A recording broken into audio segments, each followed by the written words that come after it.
Ya. Oke, perkenalkan kami dari kelompok 6. Jadi sebelumnya perkenalkan dulu, nama saya Nadia Rosabi. Saya Kristina Devia Dianti. Saya Ali Fatih Waltiner. Jadi pada kesempatan kali ini kami akan menjelaskan sedikit tentang drama Akhir Sang Tirani. Oke, yang pertama itu ada akibat pendudukan Jepang di Indonesia. Yang pertama itu ada bidang politik. Nah, di bidang politik ini, Jepang melakukan kebijakan dengan melarang penggunaan bahasa Belanda dan mewajibkan penggunaan bahasa Jepang. Jepang juga mewajibkan melakukan penghormatan ke arah Tokyo dengan membukukan badan 90 derajat seperti pada gambar ini. Nah, yang kedua itu ada keadaan sosial, budaya, dan ekonomi. Pada bidang ini, Jepang itu mengerahkan semua tenaga kerja dari Indonesia. Mereka kayak melakukan promusa. Jadi itu dampaknya pada bidang ekonomi di Indonesia itu mereka banyak yang kelaparan. Oke, bisa dilihat ini ada Romusa. Jadi Romusa ini adalah sistem kerja paksa yang ada pada masa penjajahan Jepang. Yang ini juga ada Jugun Ianfu. Itu adalah wanita penghibur pada saat sistem penjajahan Jepang. Lanjut ke bidang pendidikan, pada masa pendudukan Jepang, keadaan pendidikan Indonesia semakin memburuk. Pendidikan tingkat dasar hanya satu, yaitu pendidikan 6 tahun. Hal itu sebagai politik Jepang untuk memudahkan pengawasan. Para pelajar juga wajib mempelajari bahasa Jepang. Mereka harus mempelajari adat istiadat Jepang, bahasa Jepang, dan lain-lain. Kemudian pada perguruan tinggi ditutup pada tahun 1943. Beberapa perguruan tinggi yang dibuka lagi adalah perguruan tinggi kedokteran di Jakarta. Kemudian ada juga perguruan tinggi teknik dan lain-lain. Satu keuntungan yang kita dapat pada masa penjajahan Jepang adalah penggunaan bahasa Indonesia sebagai bahasa pengantar.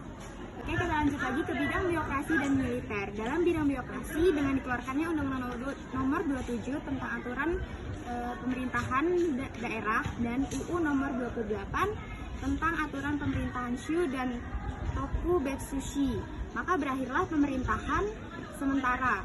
Kedua aturan itu merupakan pelaksanaan struktur pemerintahan dengan datangnya tenaga sipil dari Jepang di daerah Jawa.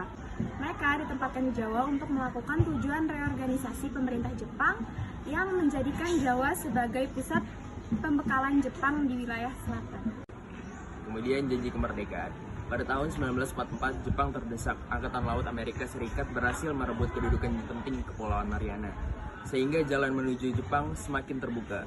Jenderal Heike Tojo pun kemudian digantikan oleh Jenderal Kunaki Kaiso sebagai Perdana Menteri.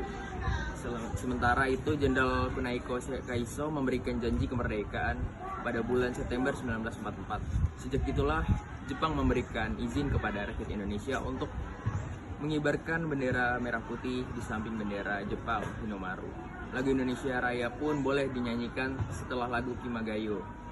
Selanjutnya, Letnan Jenderal Kunihiko Harada mengumumkan dibentuknya Badan Penyelidik Usaha-Usaha Persiapan Kemerdekaan Indonesia atau BPUPKI pada 1 Maret 1945. Badan itu dibentuk untuk menyelidiki dan mengumpulkan bahan-bahan penting tentang ekonomi, politik, dan tatanan pemerintahan sebagai persiapan kemerdekaan Indonesia. Sidang BPUPKI dilakukan 2 tahap.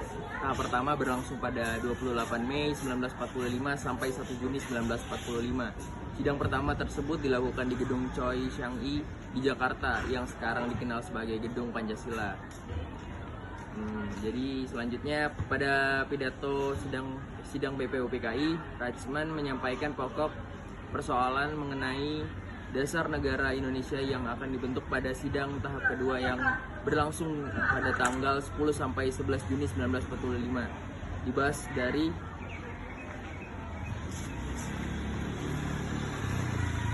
dirumuskan tentang Undang-Undang Dasar.